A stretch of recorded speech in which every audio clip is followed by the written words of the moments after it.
j'ai tenu à visiter la Tunisie à ces moments importants pour le pays.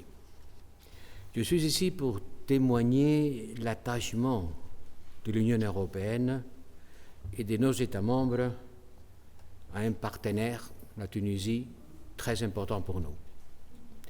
Avec nos amis tunisiens, nous avons construit un partenariat stratégique et fort qui couvre tous les domaines de l'intérêt commun. Depuis 2011, nous nous sommes davantage engagés aux côtés du peuple et des autorités tunisiennes pour soutenir leur choix de construire une démocratie durable et efficace, une démocratie au service du peuple. Et je confirme aujourd'hui, après la visite à Son Excellence le Président, notre désir et volonté de continuer ce parcours ensemble.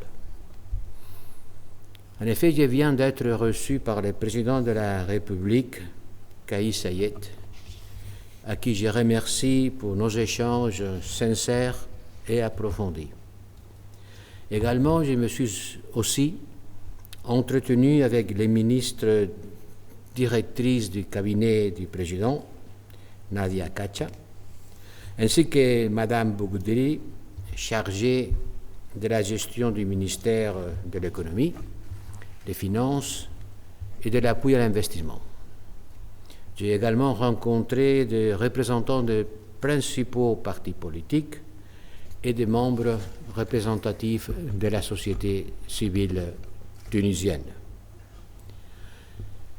Ainsi, j'ai voulu écouter les différentes composantes de la société tunisienne ainsi que ses autorités afin de mieux comprendre la situation dans toute sa complexité.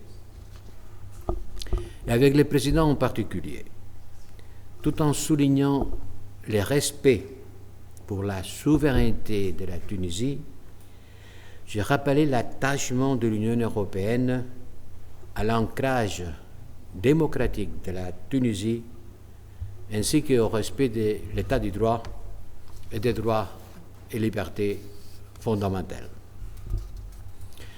J'ai transmis au président les appréhensions européennes, appréhensions par rapport à la préservation de l'acquis démocratique en Tunisie, qui seul à même de garantir la stabilité et la prospérité du pays.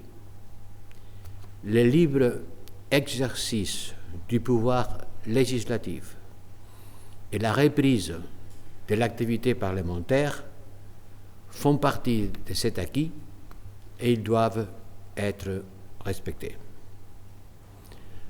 Nous avons aussi évoqué les défis économiques qui se font de plus en plus pressants et que la pandémie de la Covid n'a fait qu'aggraver malheureusement.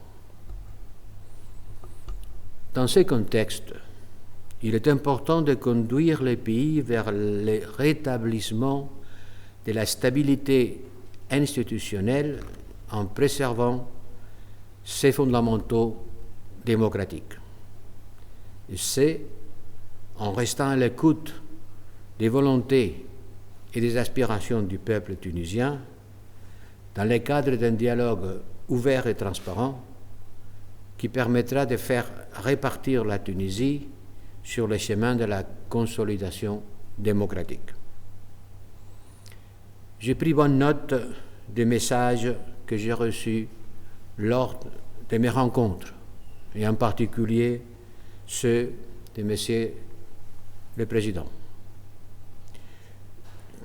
de Son Excellence le Président. Et je partagerai dans les jours qui viennent ce message et mes analyses avec mes homologues européens au Conseil des ministres des Affaires étrangères, à la Commission européenne, au Parlement européen, avec tous mes collègues de nos institutions européennes. Et ce sera finalement sur les actions et les mesures concrètes qui seront prises dans les prochaines semaines que nous déterminerons comment nous pouvons mieux soutenir et accompagner la démocratie, la stabilité et la prospérité de la Tunisie.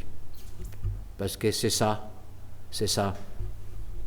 notre volonté et le but qui anime ma visite en Tunisie.